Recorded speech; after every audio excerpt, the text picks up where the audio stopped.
Bible. So people say, Brother Hovind, why do you use the King James? Man, it's Old English, nobody can understand it, it's hard to read. I understand all that. And as a brand new Christian, saved out of the Methodist Church, my mom gave me every kind of new Bible version there was. If a new one came out, hey son, you're going to love this one. So I've got a huge collection of all the Bible versions. When I was 16, I had the reviled substandard version of the Bible. It's here someplace, my original copy. But I was reading that, going to church, going to this little independent, temperamental, fundamental, right-wing, radical, chicken-eating Baptist church. And the preacher was banging on the pulpit saying the Bible's the Word of God. And I was making notes in my revised standard version. And after a couple of months, he said, Brother Hovind, you've been a Christian a few months now. It's time you get a Bible. I said, I got a Bible. He said, no, you need a real Bible. I was offended. Okay, I thought, well, I got a Bible. I've been making notes. I've been reading an hour a day. What do you mean? He said, well, there's real problems with that one. So, why King James? It's been 37 years now as a Christian, studying this topic. Why? Look at Psalms chapter 12. The words of the Lord are pure words, as silver tried in a furnace of earth, purified 7 times. Thou shalt keep them, O Lord. Thou shalt preserve them from this generation forever. What does the word them refer back to in that verse? Thou shalt preserve them. Preserve what? His words. He's promising he's going to preserve his words, right? How about NIV? The words of the Lord are flawless, like silver purified in a furnace of clay, purified 7 times. O Lord, you will keep us safe and protect us from such people forever. Is that saying the same thing? I mean, I was born tonight, but it wasn't last night. It looks to me like somebody's wrong about this one. Okay? What does this mean? Keep us from such people. What people is it talking about? There are very serious differences between these Bible versions. We've got a book. I don't know if I have it here. It's in our library. The guy sent it to me. It took me 6 months to figure out what the title said. I read it. I said, what? Went on to something else. Every time I look at the book, I said, what is this? The title was, Things That Are Different Are Not the Same. I thought, well, duh, why would you title a book like that? Things that are different are not the same. And then I thought, wow, these Bible versions are definitely different, so you can't say they're the same. There are, as far as I understand it, 151 English translations of the Bible right now available. The law is you cannot get a copyright and therefore protect your work and therefore get more money unless you have 10% different from the original. Are there 151 different ways to say each of the verses in the Bible? At some point, you're going to have to stop saying it the right way and say it a wrong way just to make it different, just to get your copyright, just to get your money.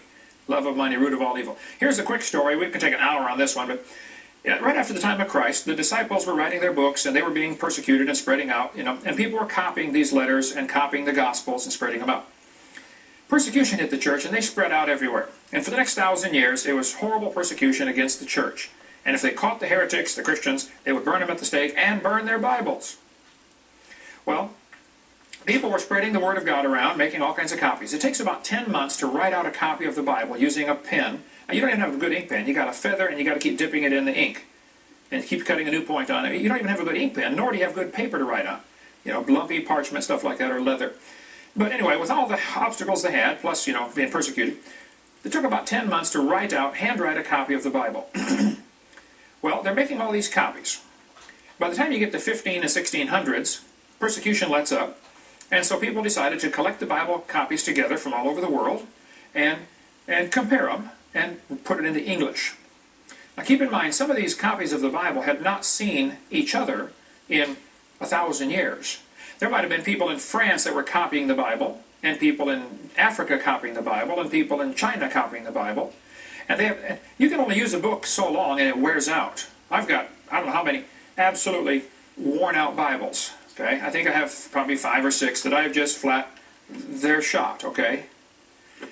If you're a book that's in active use is going to have a limited life. And let's just pick a number and say if you were really careful with your scrolls, I mean treat it real carefully, you might make a scroll last 300 years and still use it every day. Just for illustration. Well, so in 300 years, your original is worn out, it's trash, it's junk, you throw it away. Because you now have, 800 copies of this thing, or a certain large number of copies. Then you take those copies and make copies. And after maybe 1,000 years, you might be on your 4th or 5th generation from the original, but that's perfectly fine, it doesn't matter, as long as the copying process was accurate. And a good way to check that copying process and see was it accurate is after each of these, the French ones and the German ones and the English ones and the Chinese ones, each go 5 generations. Now let's get the 5th generation and compare them all and see how accurate they are. And that's what happened in the 15 and 1600s. They got all these scrolls together, found 5,000 copies of the Bible that survived the persecution, and they were identical in everything except spelling. People's names, Peter and Pedro, stuff like that had changed. So they said, man, God truly preserved His Word. This is it. This is word for word exactly. He preserved it. So, meanwhile, down in Egypt, there was a group of folks, sort of like Jehovah's Witnesses. I've got the Jehovah's Witness Bible here. They were a cult. They came to be known as the Alexandrians. The Alexandrians did not believe in the deity of Christ. They didn't believe in the bodily resurrection. They didn't believe in a lot of Christian things, kind of like Jehovah's Witnesses today. So they made their own copy of the Bible, changing things they didn't like. They made about 6,000 changes. The primary guy in this cult was a guy named Origen. He was the leader of this cult in late 2nd century, 3rd century. The only mention of Alexandria in the Bible is when they were disputing with Stephen, arguing with the real Christians. And if you trust the principle of first mention, which I think is very important, then that'll be important to you. They say, wow, the only mention of these folks is bad. So anything out of Alexandria, anything out of Egypt, period, in the Bible seems to be bad, But Origen started this, was the primary guy in this cult. They made copies of their Bible also, with their changes in it. And some of them survived. In 350 AD, several copies were made, and 3 of those still survive today. One was found in the Vatican Library, and it's called Vaticanus. One was found in Alexandria, Egypt, and it's called Alexandrus in the Latin. And one was found in Sinai Peninsula in a monastery. There's this old monastery at the foot of this mountain that some pharaohs, or some princess said, that's Mount Sinai, and it's not Mount Sinai, by the way. But she said, oh, that's Mount Sinai. Okay, yes, ma'am. And so they still call it Mount Sinai. There's still a monastery there. It's not in Sinai Peninsula. It's in Arabia. Read Galatians 4. But they're in this trash can in this old monastery. This guy was visiting. He said, what's this old scroll? I said, oh, we don't know. It's been in there for years. He pulled it out. It was a copy of the Bible, if you can call it that, from 380 or 350 AD. And so that one's called Sinaiticus. Well, these 3 scrolls do not agree with each other on anything, nor do they agree with the real Bible. Okay, they're all different.